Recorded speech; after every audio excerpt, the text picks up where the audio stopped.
My rolling takeaways from the ongoing hearing, which is expected to consume the entirety of Monday, are below. This is all very hard to watch within the first hour of the hearing. Democratic House Judiciary Chairman Rep. Sherry Nadler, Republican Ranking Member Rep. Doug Collins and, among others, Florida Republican Rep. Matt Gaetz and Louisiana Republican Rep.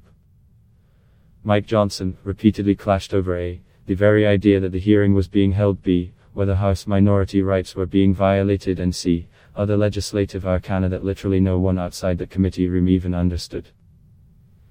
Gaetz, a major Trump supporter who has shown a knack for the spotlight, was, at one point, simply shouting at Nadler for holding the hearing at all, and blasting the fact that staffers for both sides would be doing a lot of the talking during it.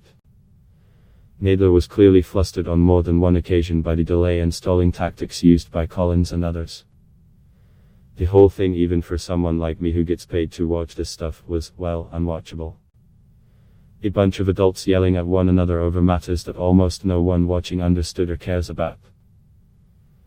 It's hard to see how either side benefits from any of this display. And here's the thing, folks, all of this ugliness happened within the first hour of the hearings. Buckle up. Democrat portrays Trump as an active threat to democracy. Nadler used his opening statement to justify the tight time frame in which these impeachment hearings are being held. Votes could come on the articles of impeachment as soon as later this week. The New York Democrats' argument, as he also argued in the first Judiciary Committee hearing on impeachment, is that the country can't afford to wait until after the next election to look into what Trump did in regard to Ukraine, because his track record suggests that he may well continue to seek foreign influence in the coming 2020 election. Nadler pointed out that while the Trump campaign did not collude with the Russians, the campaign was aware of the efforts and didn't discourage them. He also noted that Trump's efforts in Ukraine, pushing for an investigation into former Vice President Joe Biden, amounted to Trump seeking to put his thumb on the scale against his best polling Democratic opponent in 2020. The integrity of our elections is at stake, Nadler said. Republicans asked, "Where's Adam?" In keeping with their broader attacks on the process and their rights in the minority, Republicans, led by Collins of Georgia, focused heavily on the fact that House Intelligence Committee Chairman Rep. Adam Schiff refused to appear as a witness. Sitting in front of a "Where's Adam?" sign, Collins dedicated a large chunk of his opening statement to cast Schiff as a coward, afraid to appear before his colleagues and defend the report that will be the basis of the articles of impeachment that are in the process of being written by the Judiciary Committee now. The goal here is simple: use Schiff's absence as a telling sign that Democrats don't even really believe in what they are going to impeach the president on. Schiff won't even appear to defend himself.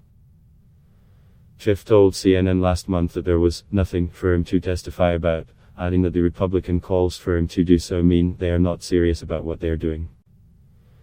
Top goal looks to be to make people turn off the TV at the morning session of the hearings complete. It appears to be that a goal, if not the goal, for Judiciary Committee Republicans is to get people to turn off the TV in this test. As mentioned above, the level of high school cafeteria food fight is off the charts, with Republicans seeking to contest absolutely every element of the hearing, up to and including Nadler's request for a 15-minute recess just before noon Eastern Time. Republicans clearly believe that the more disgust and frustration is sown with the proceedings among the average voter, the better for them. The underlying theory of that belief goes like this: Trump was elected to disrupt Washington. The more people believe Congress, especially the Democratic-controlled House, is broken, dysfunctional and partisan, the easier the case is made that all of this impeachment stuff is just the establishment running scared. I will say this: if the goal is to make people turn off the TV in disgust, the first 3 hours of the hearing did a very good job of creating that feeling. So, good job or something.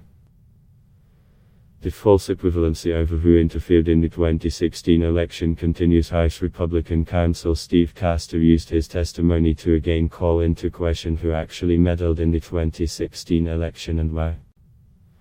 Castor argued that both Russia and Ukraine could have sought to interfere in the 2016 election, citing as evidence the fact that some Ukrainian officials made clear in op-eds, personal Facebook posts and the like, that they A, didn't like Trump and B, wanted Hillary Clinton to win. The problem for Castor is that the comparison collapses under even the smallest amount of scrutiny. What Russia did, and we know all of this because of the findings of the intelligence community and the Mueller report, was run a broad, coordinated effort of misinformation and persuasion to help Trump and hurt Clinton because they believed the billionaire businessman would be better for their long-term interests. A dozen Russian nationals were indicted by Mueller for their role in this scheme. To compare the sweeping efforts by the Russians to the writings of a handful of Ukrainian officials is simply disingenuous. What the two countries did is not even in the same universe.